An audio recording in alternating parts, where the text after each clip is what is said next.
The Magi were warned in a dream to never return to King Herod. So King Herod had no way of knowing which child in Bethlehem the star was pointing to. He had no idea which child in Bethlehem was the Messiah. So to have certainty that he'd get rid of anyone who was a threat to his power, Herod decided to kill every newborn child in Bethlehem.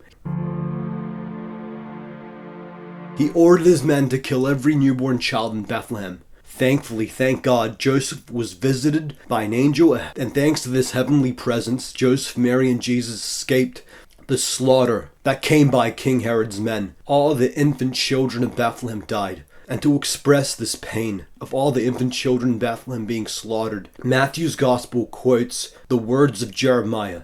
"A voice is heard in Ramah, weeping in great mourning, Rachel weeping for her children, and refusing to be comforted, because they are no more." These were the words the prophet Jeremiah used to express the painful experience of the northern tribes of Israel entering exile. The same words used to describe the painful experience of God's people being taken into exile by the Babylonians.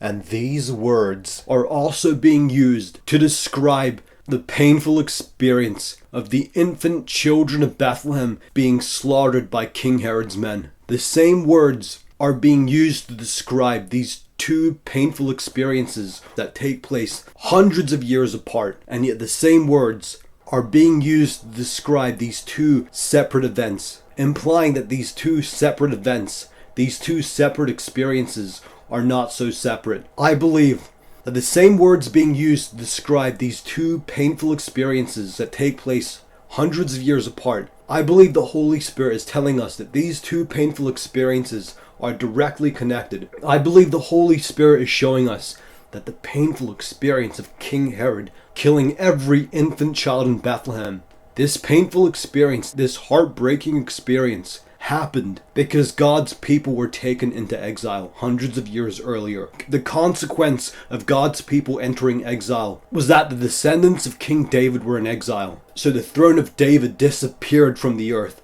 because descendants of David could not be king while they were in exile. So the heartbreaking consequences of God's people losing the position, losing the opportunity to be king, to be in a position of leadership, this led to a world ruled by Rome, where Rome chose King Herod to be king. An evil man like King Herod took the position that was meant for a descendant of King David, and Herod being king led to the death of the infant children in Bethlehem. So the death of the infant children in Bethlehem, the heartbreaking experience, was caused by the heartbreaking experience of God's people being taken into exile. If God's people were never taken into exile, the throne of David would have remained on the earth, because descendants of King David would still be kings. And if descendants of King David remain kings, who knows how that would have shaped the whole course of history. If descendants of King David remain kings, kings who remain men after God's heart, then the world may never have been ruled by Rome. But we know for a fact, if the descendants of King David remain kings, King Herod would never have been king. So I believe there's a reason why the word is being used to describe the painful experience of the northern tribes of Israel entering exile. I believe there's a reason why these same words are being used to describe the painful, heartbreaking experience of the infant children in Bethlehem being slaughtered by King Herod. These two painful, heartbreaking experiences are directly connected. There are heartbreaking consequences for turning away from God, and the painful, heartbreaking experience can last for hundreds of years. The effects exile had in God's people lasted for hundreds of years, and the death of the infant children in Bethlehem were part of those consequences. I believe Herod would never have been king if God's people never entered exile, because then a descendant of King David would have been king instead of King Herod. Instead, in the time of King Herod, the rightful heir to David's throne was a carpenter named Joseph. He could not have been further from a king, and yet he had a heart that resembled God's heart. He revealed that he was a man after God's heart, and so he was chosen. God had a plan to take care of God's one and only son, the Messiah. And by Jesus coming into Joseph's family, Jesus would be a descendant of King David and would fulfill the prophecies of the Messiah being a descendant of King David. And I just want you to know the joy that can be found, the infinite, limitless, indescribable joy that can be found in following the desires of God's heart.